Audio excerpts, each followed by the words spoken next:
So guys अपने पास Boruto 2 blue world chapter 22 के कुछ स्पॉयलर्स आ चुके हैं। तो वीडियो में आगे बढ़ने से पहले चैनल को सब्सक्राइब जरूर कर देना और ज्यादा बकवास नहीं करके सीधा स्पॉयलर्स पे चलते हैं। स्पॉयलर्स से पहले तुम्हें मैं जो है पिछले चैप्टर को कुछ रिकैप दे दूं। पिछले चैप्टर में हमने देखा था साराडा ने अपनी मांगेक्यू शारिंगान की एबिलिटी को यूज करके रियो को हरा दिया है और यहाँ हम जो है आगे मात्सुरी वर्सेस कोनोहामारू की बैटल को देख रहे होते हैं, जहाँ मात्सुरी कोनोहामारू को फिनिश करने ही वाली होती है, मगर तभी वहां पर बोरुटो पहुंच जाता है। बोरुटो यहाँ एक ही अटैक से मात्सुरी को फिनिश कर देता है, जिसे जूरा अपनी बेस से ही नोटिस कर लेता है। उसे पता चल चुका है कि बोरुटो अब फाइनली बैटलफील्ड पे पहुंच चुका है और जूरा भी वहीं पर आने वाला है। जहाँ स्पॉइलर के स्टार्टिंग में हम उसी सीन को देख रहे होते हैं। यहाँ जूरा जो है क्लॉग्रिम की मदद से उस बैटलफील्ड पर पहुंच चुका है और जिसे जो है मित्सुकी ने नोटिस कर लिया है। यहाँ देखने वाली बात यह है कि इन लोगों ने क्लॉग्रिम्स को फिनिश ही नहीं किया है। इन लोगों ने रियो को तो हरा दिया मगर क्लॉग्रिम्स को वैसे ही रखा, जिसकी वजह से जूरा यहाँ पर बहुत ही इजीली पहुंच पाया। और यहाँ जूरा जैसे ही पहुंचा मित्सुकी ने उसे नोटिस कर लिया, तो शायद इन दोनों के बीच में फाइट हो सकती है या नहीं भी हो सकती, क्योंकि मेनली जूरा का टारगेट बोरुटो है तो वो सीधा उसकी तरफ जाएगा। शायद मित्सुकी जो उसे रोकने की ट्राई तो जरूर करेगा मगर वो उसे रोक नहीं पाएगा, या फिर मित्सुकी उससे फाइट ना करके अपने लोगों को प्रोटेक्ट करेगा। इन दोनों में से कोई भी एक चीज जरूर हो सकती है। आगे हम जो है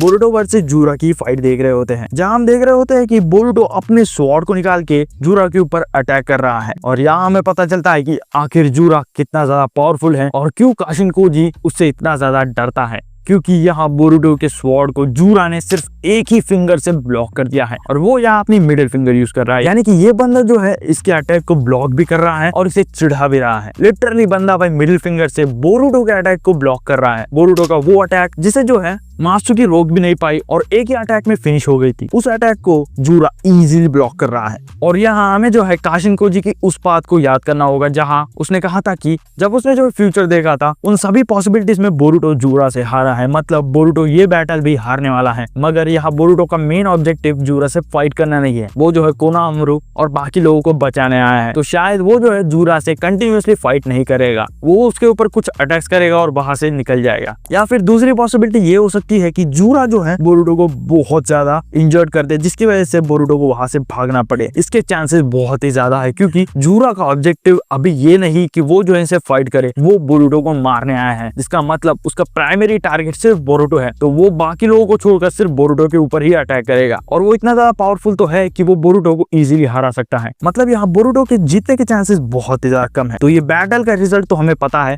मगर आगे हमें कोई भी स्पॉयलर्स नहीं दिखाए गए, जिसकी वजह से हमें आगे की स्टोरी नहीं पता। मगर चैप्टर जैसे ही आ जाएगा हमें जो है इसकी पूरी स्टोरी पता चल जाएगी। और एडिशनली मैंने जो है एक ट्वीट पढ़ा था जिसके अंदर जो है हमें हिमावरी से रिलेटेड कुछ इन्फॉर्मेशन मिला है। उस इन्फॉर्मेशन के अंदर लिखा गया था कि जब नारुतो और हिनाटा सील्ड हुए थे तब से लेकर अब तक हिमावरी उस घर में अकेले ही रह रहे हैं। यानी कि नारुतो ने बचपन में जो फेस किया था हिमावरी उस चीज को अभी फेस कर रही है। मतलब हिमावरी तब से लेकर अब तक अकेले ही उस घर को प्रोटेक्ट करती रही, इस उम्मीद में कि शायद उसके मदर और फादर वापस लौटेंगे। और इसी के साथ हमारे स्पॉयलर्स खत्म हो जाते हैं। आगे जैसे ही और स्पॉयलर्स या फिर चैप्टर आएगा मैं उसे एक्सप्लेन कर दूंगा। और वीडियो लेट आ रही है इसके लिए रियली सॉरी, मगर मैं जल्दी से जल्दी वीडियो अपलोड करने की ट्राई करूंगा। उन्हें मिस नहीं करना चाहते हो इस वीडियो को एक लाइक जरूर कर देना और चैनल को बिना सब्सक्राइब किए मत जाना। तो मिलते हैं अगली वीडियो में, तब तक के लिए सायोनारा।